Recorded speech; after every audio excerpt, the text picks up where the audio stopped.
Who were the drivers of these two cars? That would be Ramtin Mogadam. So you can sit down. You step up here.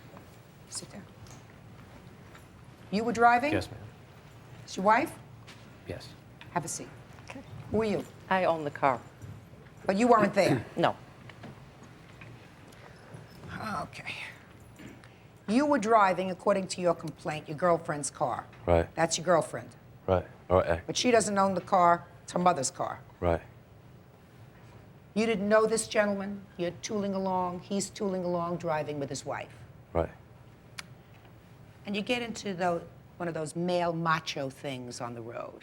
So why don't you start from the beginning and tell me where you were going and what happened, sir? I was going back to her house and pulled up behind him at the light. And he pulled through the light, and then he pulled into the shoulder. I guess I was too close behind him. And so I passed. And then he got out behind me again, and he started flashing his lights and followed me for like a mile, flashing his lights and like staying close, like turning everywhere I turned.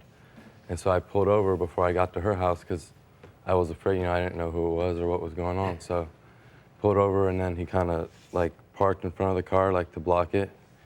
And he came out of the car and he was like, you know, swearing and stuff and threatening me. So I got out and to like calm him down because he was like right there. And What was he saying to you, sir?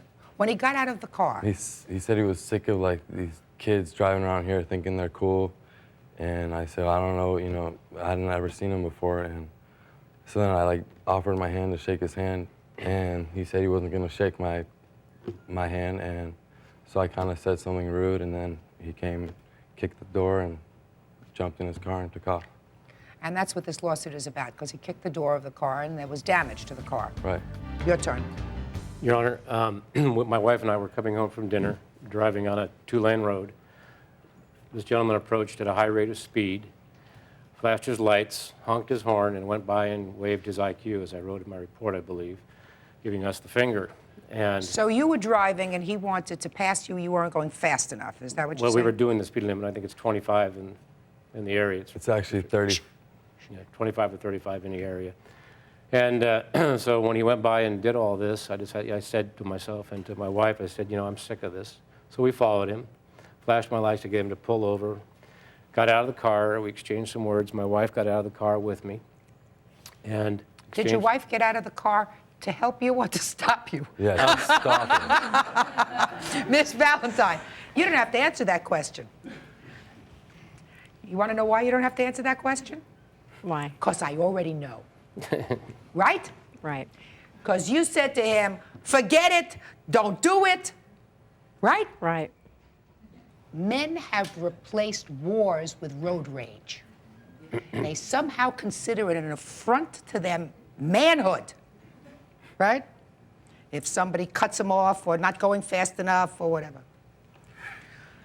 Okay. So now you're both out of the cars.